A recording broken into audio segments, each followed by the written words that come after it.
मोदी जी कहते हैं भाइयों बहनों मित्रों ये तो परिवारवादी हैं। माने मजबूत से मजबूत लोहा टूट जाता है, जब कई झूठे इकट्ठे होते हैं तो सच्चा टूट जाता है। जिस अजीत पवार को चक्की पिसवाने वाले थे, जिनको जेल में सराने वाले थे, उनको मोदी जी बगल में बिठाते हैं, गलबहियां करते हैं। आज सीबीआई ईडी इनकम टैक्स का एक ही काम है, भाजपा के एजेंट के तौर पर काम कर रही है। देश में छोटी सी बड़ी कोई भी संस्था, वहाँ सभी जगह आरएसएस के लोगों की पैठ है। तो जब सैया हुआ कोतवाल तो हम नंगे नाचेंगे। सवाल है, इलेक्शन कमीशन से 20 लाख ईवीएम गायब है, कहाँ है? उस पर भी चर्चा नहीं होती। बैंकों के पैसे कॉर्पोरेट घराने को बट्टे में डाल दिया जाता है, उस पर चर्चा नहीं होती है। जितने बीफ कारोबारी हैं उन सबसे भाजपा के रिश्ते हैं। वो चुनावी चंदा देता है। उन्हीं लोग बीफ एक्सपर्ट में भारत नंबर 1 कैसे हुआ? तो सारे भ्रष्टाचार की जमीन भारतीय जनता पार्टी है, जिसके हाथ में है भाजपा का झंडा। समझो वो भ्रष्टाचारी, बलात्कारी या तो गुंडा। तो चौकीदार कहाँ है? चौकीदार चोर है। एक चेहरे पर कई नकाब लगा लेते हैं लोग, तो मोदी जी ने नकाब लगा लिया है, तो वो नकाब बार बार चेंज करते हैं। झूठ की हांडी दोबारा नहीं चढ़ेगी। अंग्रेजों का नारा था फूट डालो शासन करो, इनका नारा है फूट डालो शासन करो, देश को लूट डालो। एसबीआई सुप्रीम कोर्ट के आदेश को धता बता रही है। सुप्रीम कोर्ट ने साफ कहा कि जो पैसा इलेक्टोरल बॉन्ड के जरिए भारतीय जनता पार्टी में को मिला है उसको सार्वजनिक किया जाना चाहिए। आज सीबीआई ईडी इनकम टैक्स का एक ही काम है, भाजपा के एजेंट के तौर पर काम कर रही है पूरे देश में। आप देखिएगा कि मोदी जी कहते हैं भाइयों बहनों मित्रों ये तो परिवारवादी हैं, ये शंकरराव चौहान के बेटे हैं अशोक चौहान, इन्होंने तो सेना के विधवाओं के मकान तक के पैसे खा लिए। और राज्यसभा में किसने भेजा? मोदी जी ने। तो वहाँ परिवारवाद, वहाँ भ्रष्टाचार नहीं दिखता। जिस अजीत पवार को चक्की पिसवाने वाले थे, जिनको जेल में सराने वाले थे, उनको मोदी जी बगल में बिठाते हैं, गलबहियां करते हैं और उनको उप मुख्यमंत्री बनाते हैं, वित्त मंत्री बनाते हैं। और अब उनका कोई फाइल का चर्चा नहीं होता। जो शुभेंदु अधिकारी अभी हाल में तापस राय के यहाँ जब हुआ था तो कह रहे कि जो भ्रष्टाचारी होगा उसके यहाँ, एक चोर कह रहा है क्या मैं चोर हूँ? और दूसरे को, माने मजबूत से मजबूत लोहा टूट जाता है, जब कई झूठे इकट्ठे होते हैं तो सच्चा टूट जाता है। देश की जनता सब समझ रही है और आप पत्रकार बंधुओं को भी इस बात पर ध्यान देना चाहिए कि उस तापस राय ने जब भाजपा ज्वाइन कर लिया तो कोई चर्चा नहीं हुई। आप देखिए ना पूरे देश भर में। और बचा रही है, फिर एसबीआई किसको बचाने को? एसबीआई भारतीय जनता पार्टी के बचा रही है। इसलिए बचा रही है कि जो लेन देन हुआ और जितने लोगों के बट्टे में पैसे डाले गए सब भाजपा हाईकमान के आदेश के हिसाब से हुआ। नहीं तो देश की आवाम को, आपको भी पता होगा, उसी गुजरात से, जिस गुजरात से नरेंद्र मोदी जी आते हैं, 31 पैसे के लिए एनओसी एक किसान परिवार को नहीं मिला। 1-1 लाख रुपए के लिए वो पूरा ढोल नगारा बजाकर नीलामी की जाती है। तो ये जितने बैंक डूबे हैं ये सब में भाजपा का हाथ है और भाजपा के इशारे पर ही, चूंकि वो सत्ता में है तो उनको लोन दिया जाता है, उनके पैसे बट्टे में डाल दिए जाते हैं। गरीब मजदूरों के लिए तो कुछ है नहीं। क्लियर सा बात है। तो क्या सुप्रीम कोर्ट समय देगा अब या फिर एक्शन लेगा एसबीआई पर? देखिए बिल्कुल एक्शन लिया जाना चाहिए।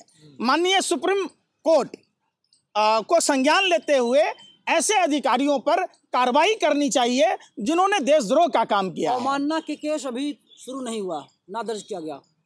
देखिए बहुत सारी चीजें हैं और आप जब देखेंगे देश में छोटी सी बड़ी कोई भी संस्था, वहाँ सभी जगह आरएसएस के लोगों की पैठ है। तो जब सैया हुआ कोतवाल तो हम नंगे नाचेंगे। सवाल है, इलेक्शन कमीशन से 20 लाख ईवीएम गायब है, कहाँ है? उस पर भी चर्चा नहीं होती। बैंकों के पैसे कॉर्पोरेट घराने को बट्टे में डाल दिया जाता है, उस पर चर्चा नहीं होती है। लेकिन मिनिमम बैलेंस के नाम पर देश के गरीब जनता को लूटा जाता है। 37,000 करोड़ रुपया रेलवे के रियायत छीन ली गई गरीबों के। 10% हर साल बढ़ोतरी होती है किराए में। जो जीवन रेखा है भारतीय रेल, उस भारतीय रेल को लूटा जा रहा है। कहाँ जा रहे हैं? कहाँ अपने आप को राजा हरिश्चंद्र करने वाले लोग? चंदे का खुलासा हो गया तो आने वाले चुनावों पर कोई असर पड़ेगा क्या इसका? निश्चित तौर पर जितने बीफ कारोबारी हैं उन सबसे भाजपा के रिश्ते हैं, वो चुनावी चंदा देता है। जो गौ माता की बात कहते हैं, गौ माता पूजने की बात कहते हैं, उन्हीं लोग बीफ एक्सपर्ट में भारत नंबर 1 कैसे हुआ।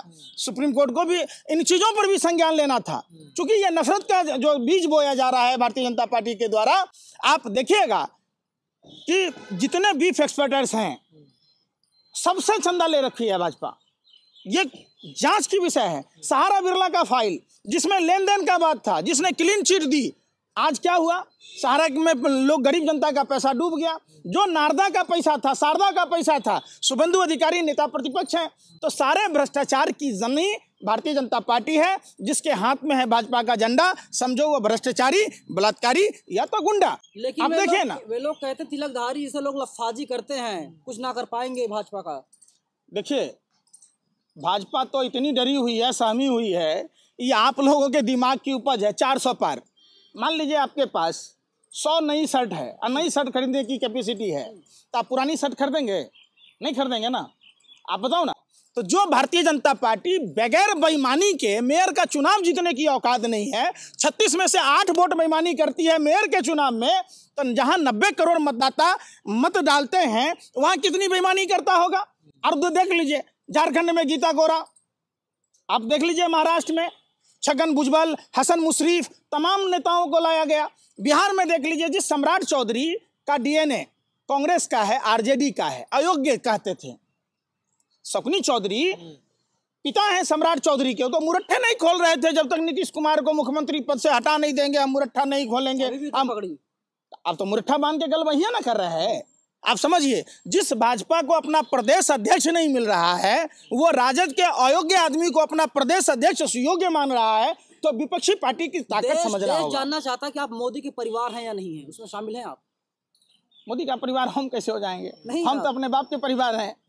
पिताजी ने हमको पैदा किया है। देश के पापा हैं, पता है आपको? अंजन बोला था। वो पापा होगा कुछ पत्रकारों का, ठलुआ पत्रकारों का, जो जरूरत पड़ने पर गधे को बाप बना लेता है, जिसको राजनीति करना है, जिसको राज्यसभा में जाना है।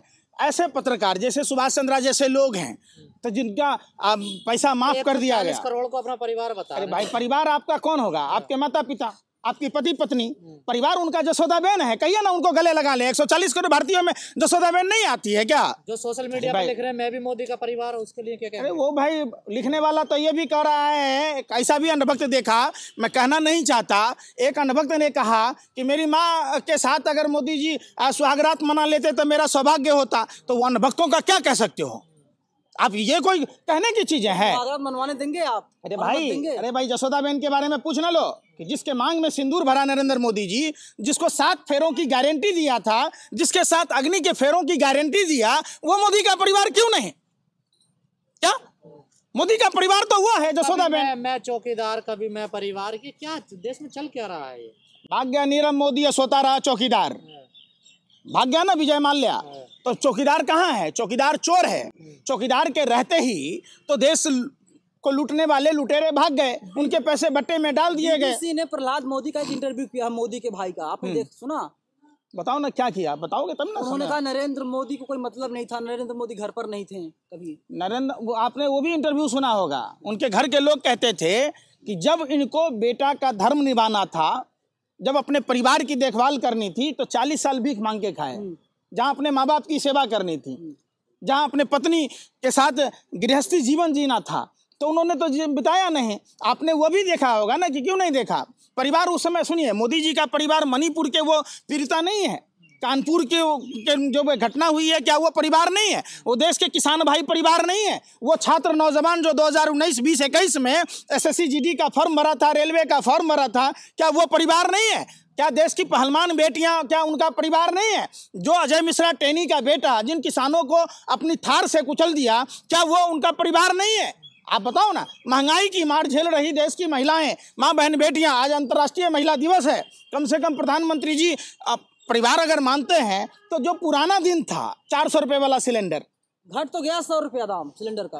अरे भाई कहाँ से पढ़ के आते हो? कौन सा घट गया आपको? उज्ज्वला, अरे मोदी ने आज, अरे कहाँ से? नाना के घर से कि मामा के घर से तोहफा दिया है? कौन सा तोहफा दिया है? आप एक बात बताओ कि जब आपने सिलेंडर के दाम बढ़ा दिए, आप फिर कह रहे हैं हमने दिया, अपना बैनर पोस्टर लगा दिया। आपका अपना नाना का जमीन बेच के लाए थे कि दादाजी का जमीन बेच के लाए थे जो दे रहे हैं? हमारा ही टैक्स का पैसा है। आप जो 2014 में जो रेटें थी मार्केट में खाद्य सामग्रियों के, सिलेंडर के, पेट्रोल डीजल के, तमाम चीज़ों के, आपने मोदी जी का वो स्पीच सुना था, पेट्रोल डीजल पर दाम बढ़ रहा है तो सब चीज़ का दाम बढ़ेगा, तो आप कहाँ चले गए? रेल के किराया बढ़ा दिए। आपने हवाई चप्पल वालों को हवाई जहाज़ की यात्रा कराने की बात कह रहे थे, अब तो ये होता है कि स्लीपर कोच की संख्या कम कर दी जाती है, एसी कोच की संख्या बढ़ा दी जाती है, और वेटिंग टिकट आधा घंटा पहले नहीं पहुँचोगे तो गरीब आदमी वेटिंग टिकट लेता है कि ट्रेन में चढ़ सकते हैं, कैंसिलेशन नहीं करा पाता, उनके पैसे डूब जा रहे हैं, उस पर कभी चर्चा नहीं करते। कौन सा परिवार की बात कहते हैं? उनका मोदी जी का परिवार है नीरव मोदी, मेहुल चौकसी, तमाम अडानी, अंबानी। देखिए अपने परिवार के लिए उन्होंने जामनगर का एयरपोर्ट खोल दिया, लेकिन देश की जनता के लिए पैदल न चले इसके लिए उन्होंने व्यवस्था कर दी। 13 साल की बेटी ज्योति जो अपने बीमार पिता को साइकिल से लेकर गई, क्या मोदी जी का परिवार नहीं थी? वो बेटा जो पुणे से अपने बीमार माँ को कंधे पर लेकर बिहार तक गया, क्या वो उनका परिवार नहीं था? आप देखेंगे तो ये सरासर झूठ है। नया नया डेली नया नया मुखौटा चेहरे। अरे वो फिल्म देखे थे, एक फिल्म था, एक चेहरे पर कई नकाब लगा लेते हैं लोग, तो मोदी जी ने नकाब लगा लिया है, तो वो नकाब बार बार चेंज करते हैं, झूठ की हांडी दोबारा नहीं चढ़ेगी। कहा जा रहा गडकरी साहब का टिकट कटने वाला है। देखिए भाजपा में जो भी पुराने लोग थे सबका टिकट काट दिया गया। वहाँ वन मैन शो की बात है, वहाँ सिर्फ मोदी और अमित शाह जो कहेगा वही चलेगा। गडकरी जी हों, अरुण शौरी जी हों, तमाम लोग बहुत सारे थे, यशवंत सिन्हा जी थे, शत्रुघ्न सिन्हा जी थे। भाजपा अपने पुराने विचारधारा से भटक गई है। अब भाजपा का एक ही साफ जो चाल चरित्र चेहरा है दिख रहा है, फूट डालो देश को लूट डालो। अंग्रेजों का नारा था फूट डालो शासन करो, इनका नारा है फूट डालो शासन करो देश को लूट डालो। नेशनल दस्तक की आपसे गुजारिश है कि अगर इसको बचाना चाहते हैं तो नेशनल दस्तक को सब्सक्राइब करने के लिए रेड कलर के सब्सक्राइब बटन को दबाएं, फिर बेल आइकन की घंटी दबाएं। नेशनल दस्तक को बचाने के लिए बहुत जरूरी है कि हर खबर को शेयर करें, लाइक करें, कमेंट जरूर करें।